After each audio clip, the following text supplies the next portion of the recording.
People are gambling on everything now, and I don't just mean on their phones, because we already knew about that, but literally everything through predictive market platforms like Polymarket and Kalshi. Today, if you go onto the Polymarket or Kalshi website, you can gamble real money on the words that Trump might say during a speech, or just in general, whether or not he will acquire Greenland, military strategy that is unfolding across the world, the price of Bitcoin by a particular date, or the release of a new show, and of course, the results of a sports game. All of this, up until that last one, wasn't even remotely possible until very recently, because even though Polymarket was created in 2020, it was quickly banned in the US. But since Donald Trump has taken office and relaxed regulations around this industry, these apps are now free to operate because they're actually not gambling, it turns out. They are just financial exchanges. In very short order, we have gone from Polymarket being banned to being valued at well over $10 billion,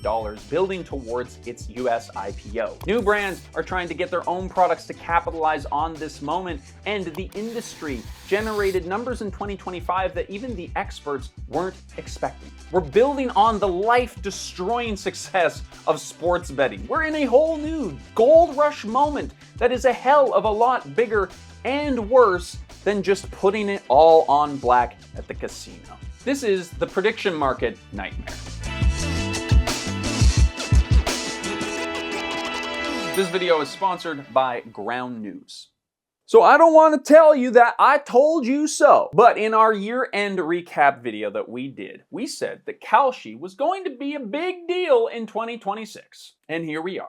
How these things start is people have a general idea of it and they're like, this is a platform for degenerate gamblers. Right, it's going to be a niche group already. And suddenly, a year or two later, it's not so niche anymore. Like DraftKings is. So if FanDuel and DraftKings were the Darth Vader of episode 3 of Star Wars, then Polymarket and Kalshi are the Death Maul of the 9th episode, or whatever fucking order those movies go in. I can never remember. All of the legal challenges and all of the cultural hurdles that we had to get over to eventually accept endless access to this life-ruining technology in the form of sports betting was just laying the groundwork for this new chapter of this gambling nightmare that we are stuck in, which is prediction markets. We made a whole video about how gambling quietly became normal in a previous video that we released last year, and when we released that, we were just starting to understand how truly fucking awful this has become. We're talking another 100,000 extra bankruptcies each year in the states where sports betting has been legalized. One source says almost $450 billion have been wagered in the US since they changed their laws. This is a bad move. It's bad, it's terrible, but people don't actually even realize how bad it is because there is a ripple impact from one person's bankruptcy, right? Like one person goes bankrupt. That impacts the web of people in that person's community who then have to rally support to get them back on their feet, if they ever do. It's incredibly complex. There is a lot going on there. We don't have time to break it down, but we can tell you about what is happening next. And now gambling is pervasive across all social media, not just these specific apps, and it's becoming a global issue. In the UK, for example, the Gambling Commission has said that Meta is turning a blind eye to illegal online casinos advertising through Facebook and Instagram. And we found this story on Ground News. We've been partnering with Ground News for a very long time because we really stand behind what they do. We love their service because they aggregate all of the news of the internet and they gather it into one place. But crucially, they show you news with the proper context and all the diverse perspectives that exist online as well. So feel free to check them out at ground.news/LH. Signing up for that code supports them and it supports us. Two absolute heavy hitters coming out of Canada. When you take a look at this particular story, it's got over 20 articles covering it, and you can see who each of these sources are being backed by and what level of factuality they have, which really helps when you're trying to assess the level of bias on any given story. This one seems to be kind of a bipartisan issue, with a lot of them featuring a high or very high level of factuality. Another awesome feature is their blind spot feed. It shows you what the left and the right are and are not focusing on. Here, you can get easy access to the other side's news reality to see the full picture of what's going on in the world. Look, we love ground news because they are encouraging you to make informed decisions by sharpening your critical thinking skills. It's basically what we're doing here on this channel as well. Plus, they're based in Canada just like us, so I encourage you to dive right in at ground.news/LH or use this QR code to get yourself started. You can join for less than $1 a month, or use the link in our description to get 40% off their unlimited access Vantage plan, which is the one that we use. Thanks again to Ground News for sponsoring this channel, for supporting what we do. Now let's get back into the video. The business model of platforms like Kalshi and Polymarket is to monetize any difference of opinion. The long-term vision is to financialize everything and create a tradable asset out of any difference in opinion. Which is very vague, right? And it is actually a lot more complicated than you might think. First off, we have to clarify that these websites are not gambling websites. They are financial websites, financial platforms where people can invest in certain things happening.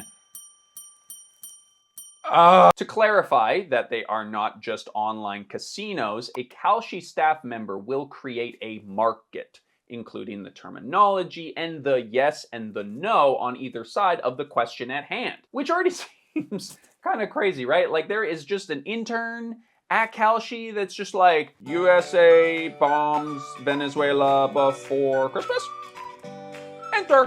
Then once a wager has been completed, the card or the event has been put up on the website, and the Bengals win the game, or the Venezuelan oil and reserves get colonized by the world's strongest military, whatever it may be, the winnings for the correct answer are distributed, and the loser gets nothing, obviously. But the whole way that this is supposedly not gambling is that the platforms themselves, unlike a casino, are letting traders play against each other. They don't actually hold the cash to guarantee the bets, so they're not the house. It can't be a casino, right? Except that there are multiple lawsuits against them, specifically pointing out that they do actually have another entity called Kalshi Trading that provides funds on the opposite side of trades, which means that Kalshi users are betting against the house exactly the same way it would in a brick and mortar casino. And the worst part is just how quickly we as a culture jump on this bandwagon. Like, we have people quitting their day jobs to become professional prediction market gamblers. We have the YouTube gurus telling you how to make it big on Kalshi. Like, I already thought day traders were kind of like the leeches of society, and now we have this, which is like at a whole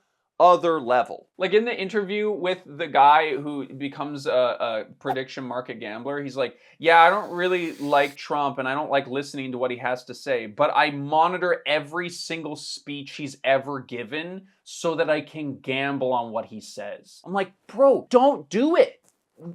Why do this? Fuck. But the current landscape gives you a glimpse into where it is going, and it is already super dystopian. Just look at this website. The words a political figure might say, the outcome of wars, the major moves of governments on the other side of the world. You can gamble on all of this shit. We know that the constant stream of information being funneled into our faces is not good. Like, it's overwhelming us and stressing us out. And now we're adding on the ability to wager on these things that have no real impact on our life. Like that's not going to make it so much worse. And the psychology of this layer to this story is something that I actually did not see coming. I found this quote fucking rocked me, bro. If the initial wave of social media platforms fractured our sense of shared reality, the predictive platforms are here to monetize the ruins. Like, that is so fucking bleak. And then the next one right after it, the promise of prediction markets is to harness the wisdom of the crowd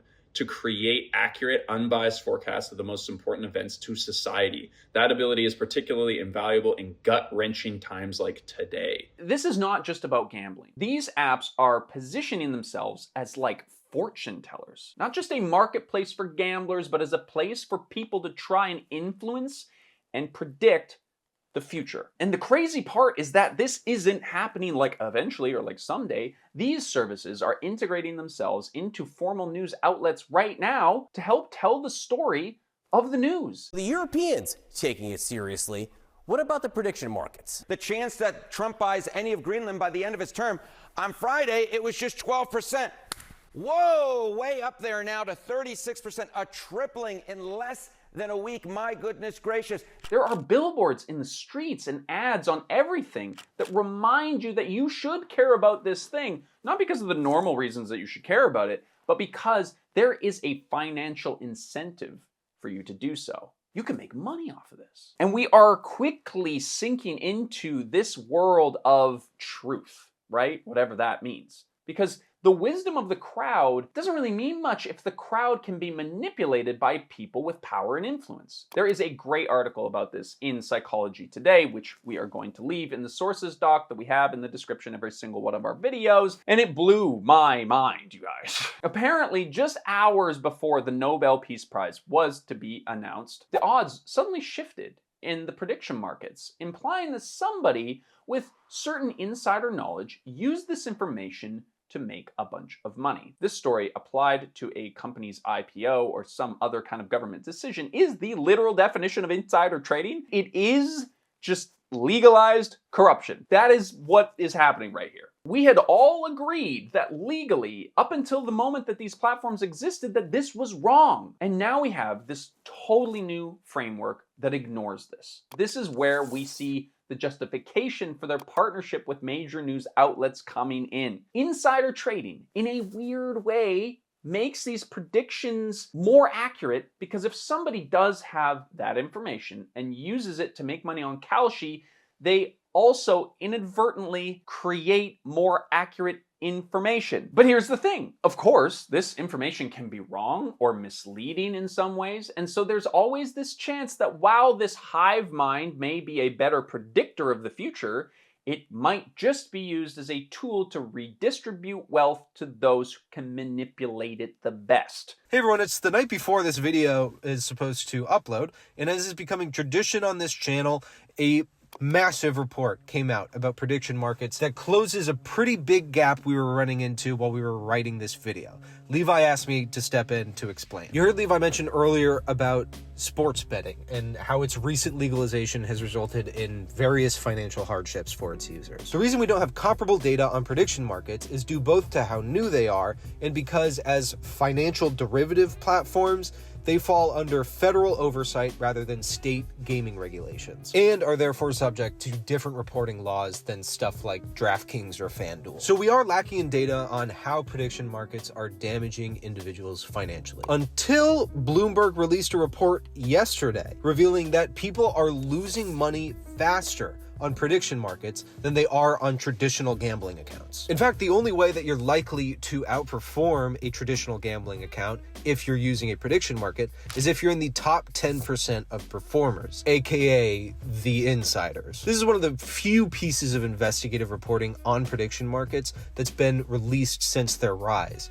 And oh my god, did it cause a shitstorm within Kalshi. When reached for comment, Kalshi told Bloomberg that not only is the data incorrect, but it's a part of an elaborate extortion scheme on the part of the data source. The data source, as revealed in the Bloomberg article, is a company called JuiceReel. JuiceReel is a platform where gamblers track and optimize how much they're winning and losing across different sportsbook and prediction market platforms using AI.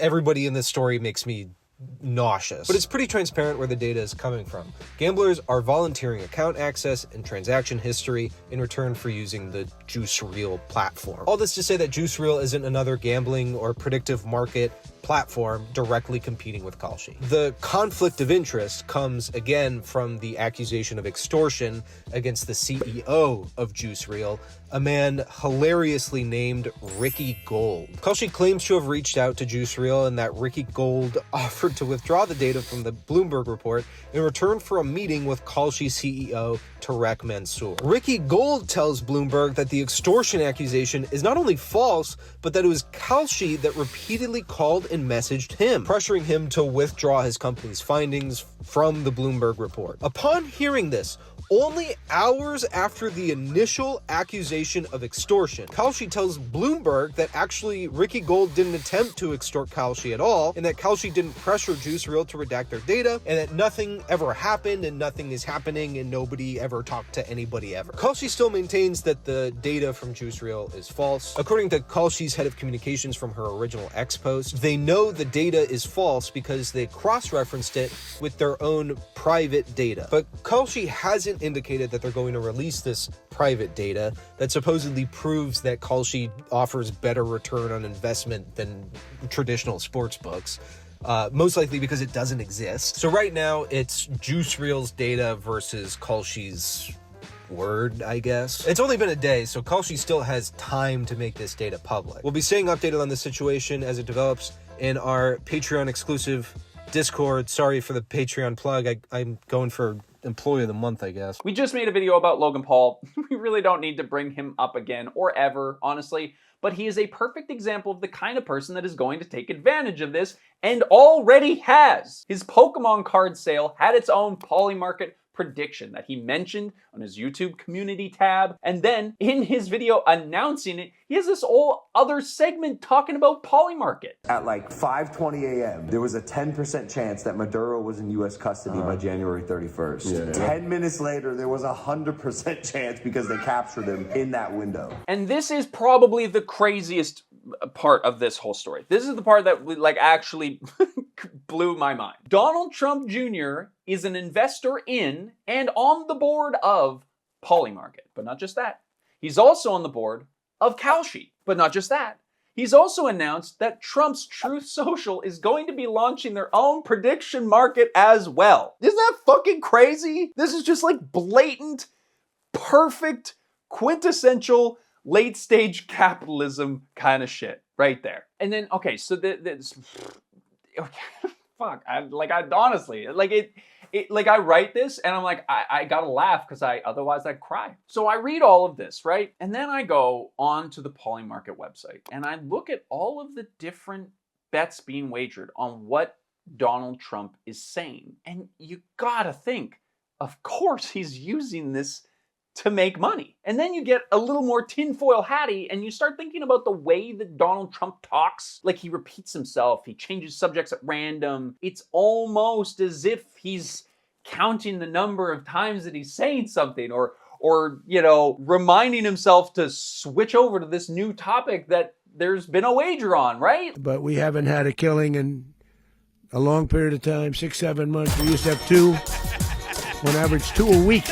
And as we said off the top, the prediction market world exists because of Donald Trump. He is in many ways the king of this speculative world. And it's orchestrated and managed by his son, who is the insider leaking all the information. And this is an election year. Like on top of it all, we are going to see these marketplaces explode with people wanting to make bets and others trying to gain influence and manipulate the outcomes. Donald Trump is very good at getting attention. And now he has this whole new game that he can play that is basically designed in his image that he can use to get what he wants. If you can create enough hype around putting all your money into the basket of, let's say, Trump 2028, which is illegal and impossible, but let's say, enough people might vote for Trump 2028 when they wouldn't have otherwise 100%. Because they genuinely think that they will make money off of voting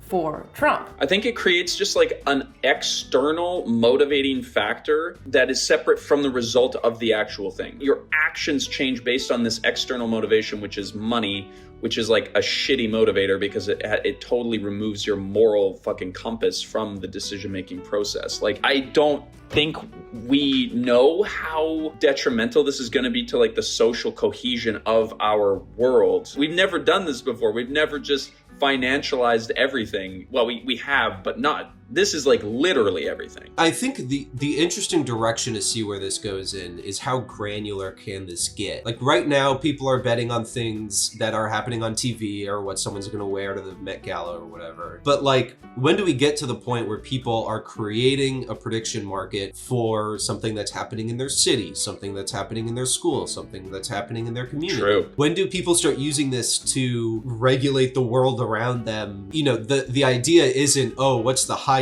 election, the highest amount of money that can be bet? It's really how small can it get? No, it's like, are we then gambling on what people are going to order for dinner? What is the lowest possible what are the sales digits for the restaurant across the street going to be? And can I influence that by ordering pad thai 7 nights a week? At an innocent level, that's what it is. At a not innocent level, it's like, you know, there's the idea of like, it's illegal to like take out a fire insurance policy on somebody else's house, because that gives you an incentive to burn down their house. An incentive to burn down their house.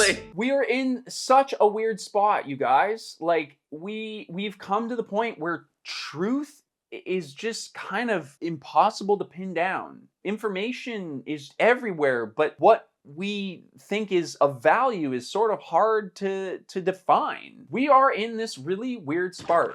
We are in this really weird spot right now where we just trust so little of the information that we see out there on the internet today. And we're willing to accept now that these platforms are not just a place to gamble, but they're a source of information, a form of truth. Truth in a time where truth is hard to come by. This is bad. It's going to be bad, and it's going to make a lot of people's lives worse. And the only thing that you can do in a lot of cases is curate and manage the kind of content that you consume. Like, I know I'm biased because you're watching the video that I created with Matthew and Lou, but like, we're three people trying to critically engage with the world today, to take a whole bunch of information and synthesize it into something that's both entertaining and educational, so that you don't have to do as much of the mental labor to figure out what the hell's going on. And so if you like what you've just watched and you want to see more of it,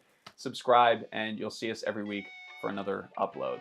Hopefully we can get educated and depressed in equal measure together.